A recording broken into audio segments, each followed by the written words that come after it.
This is the final part of our lesson 25 on preemptive opening bids.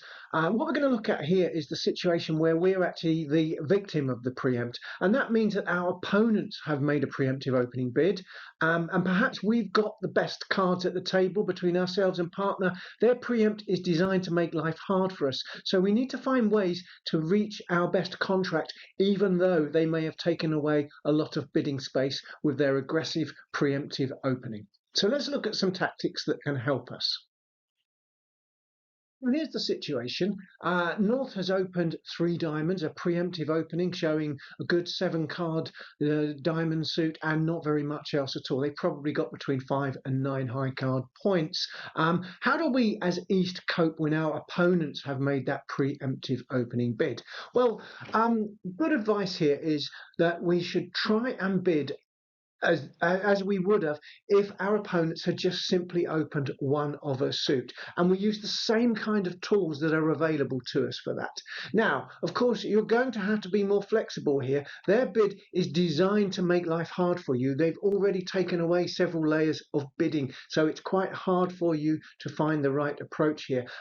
But one thing on your side here is the fact that your right hand opponent, the guy who's preempted, they've got a weak hand. So that means there are more points available in the deck for your partner to hold. So it's always worth making the assumption that your partner has got something useful here. On a very bad day, they'll have nothing for you, and that will just be a bad day. But generally, let's make the assumption that partner has typically around 6 to 8 high card points, and that should give us a little bit more confidence to take some action.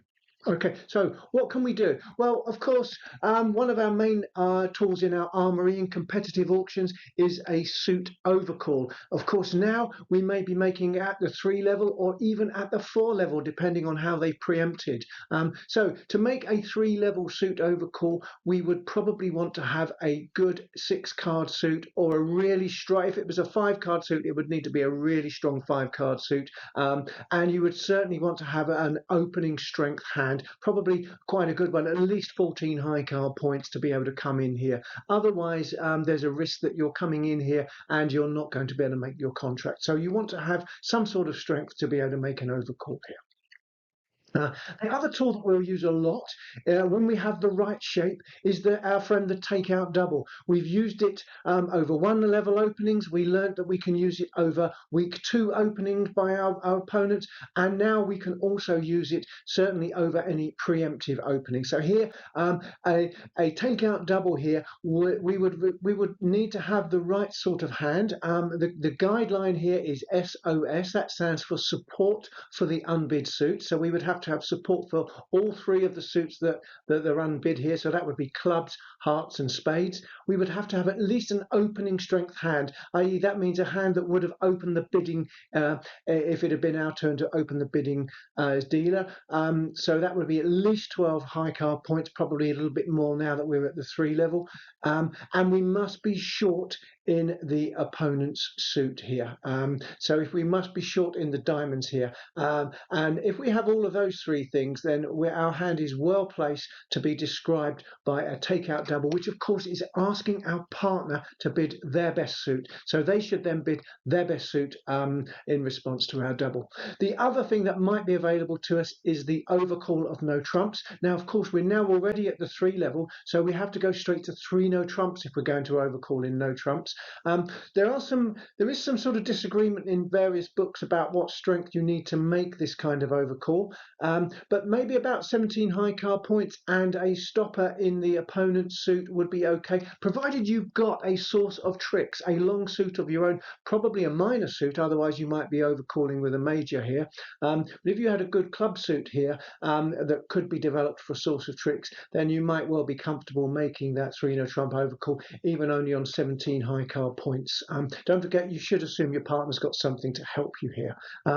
You could make it with slightly fewer points if you've got 2 good stoppers in the diamond suit, but you must have at least 1 stopper in the diamond suit, because don't forget, if you end up being declarer in no trumps here, South is going to dutifully lead diamonds, and you need to be able to stop diamonds when they are played to have a chance of setting up your own suits in 3 no trumps. So those are the sort of main tactics. We've seen these tactics before, and they're the best. That's the main recommendation, is we try and use those. There will be situations where we can't find the right tactic, or we can't describe our hand appropriately with the right sort of bid, and that in those situations we just have to accept it, suck it up, and accept that your opponents have preempted. The preempt has done its job. So sometimes, even with a good hand, you will just have to pass and maybe hope that your partner can find a bid, and that you can hopefully show your hand later on. Or maybe you will just pass, and the future is right for defending on this contract,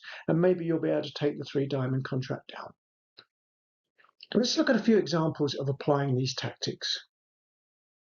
So let's look at some examples. Our right-hand opponent, North, here has opened 3 hearts. That's a preemptive opening bid, showing a good 7-card heart suit and not much else. They've probably got about 5 to 9 points. The purpose of their bid is to make life hard for us when we have a good hand. And we do have a good hand. Let's have a look. Let's look at our first example hand. If we're sitting east and this is our hand, then hopefully they haven't made life too difficult for us here. We've got a good 6-card spade suit, and we've got about 13 high card points. So with this sort of hand, it would be appropriate to overcall 3 spades. That should show a good 6 cards in spades. Possibly we've got 5, but we would have to have 5 very good cards in spades to overcall at the 3 level here. And we must have a hand at least equal to opening strength here, so that partner can have a judge of how strong we are. So there's a fair chance now, if partner's got the right cards, they may be able to raise to 4 spades. So they might be able to work out what sort of hand we've got, and they may well be able to make the leap to 4 spades if they've got sufficient support in spades and some other good cards for us. Hand L. This is a better hand. We've got a good 7-card spade suit. We haven't got the ace, but that's not. But we can't have everything. We are void in hearts. So if we were to play this contract in a spade contract, and the opponent's played on hearts, we're not going to lose any heart tricks. We'll be able to trump any hearts that they play. We've also got a really powerful holding in diamonds. The ace and the king gives us 2 rounds of control in diamonds, so they can't really attack us in diamonds either. We're in a great position with this hand. So if you look at it, we're only guaranteed to make 8 tricks, but of course we should assume our partner's got something here. We don't know who's got the ace of spades. It could be partner, it could be south. It's unlikely to be north, because north's the hand that's preempted. That's a weak hand, but either south or west has got the ace of spades, and either south or west has probably got the queen of diamonds as well, and we're just hoping that maybe our partner has got something useful in clubs. So there's a very good chance that partner has got at least a couple of tricks for us here, and that would mean that we can then play for 10 tricks. So we would bid straight for 4 spades here. Don't leave it up to partner to judge. Tell them that we want to play in 4 spades. On a bad day, we'll go off. But most days we'll probably get some help from partner, and we'll be able to make 10 tricks, and a 4 spade contract will be ours. Okay. The last example, hand M. Here we've got a different sort of shape of hand. We've got no suit to overcall clearly here. We have got support for all of the unbid suits. So we've got support for spades, diamonds and clubs. We are short in hearts, and we have an opening strength hand, i.e. a hand that would have opened the bidding had it have been our turn to open in the first place. We've actually got 16 high card points, so we're stronger than an opening hand here. So if we remember the takeout double, the thing to make a takeout double is SOS. That stands for support for unbid suits. The O stands for opening strength hand, and S stands for short in the opponent's suit. And we have all of those 3 criteria. So a takeout double is a perfect bid here. What we're doing by doubling here is we are asking our partner to bid. They could choose to bid, hopefully if they've got 4 spades, they would bid spades, and we may well reach a spade game. If they've got a long minor suit, we still may play in that. Alternatively, if they've got the hearts stopped, we may even choose to play in no trumps. On some situations, they may even decide to pass the takeout double. I've told you before that passing a takeout double at the 1 level is bad bridge. It's normally a bit of a crime, to be quite honest. It's very rarely that passing a takeout double at the low level is right. right. But here at the 3 level, if partner's got some good defensive values in hearts, it might actually be appropriate that we pass and collect a penalty. But it's still more likely that they will bid. We are asking them to bid, and I would expect my partner normally to reply to our takeout double by telling us what their best suit is, or perhaps they have a preference of playing no trumps. So that's 3 good examples of how you would cope with an opponent's preemptive bid with different sorts of hands. Okay, so just to wrap this up, some key points on the whole of all we covered on preemptive opening bids. Remember that the advice here is we are trying to use preemptive opening bids aggressively with the purpose of disrupting our opponents. Okay, when we make a preemptive opening bid, we're showing a good long suit and fewer than 10 high card points normally. Okay, and if we've got a 7 card suit, a good 7 card suit, we would expect to open it at the 3 level, and the guidance is with a good 8 card suit, open that at the 4 level. There are teachers and books who will tell you to consider vulnerability and things like that, but the modern style now, a good 7 card suit you open at the 3 level, a good 8 card suit you just open at the 4 level, and don't worry too much about the vulnerability anymore. When you're responding, you often would want to raise partner's suit if you've got a few quick tricks. If you're responding to a preempt, other times you're more likely to pass. And of course, as we've just seen in this part of the film, when the opponents preempt, we should often assume that partner has got something. Around 6 to 8 high card points is a good guess.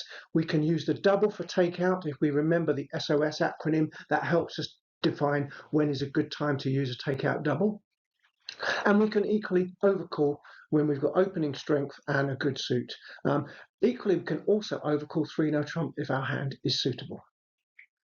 If you want to see any more on this, you can look at pages 132 to 139 of the Beginning Bridge Book 1. Otherwise, I'll see you in the lessons, and let me know if you've got any questions. Thank you.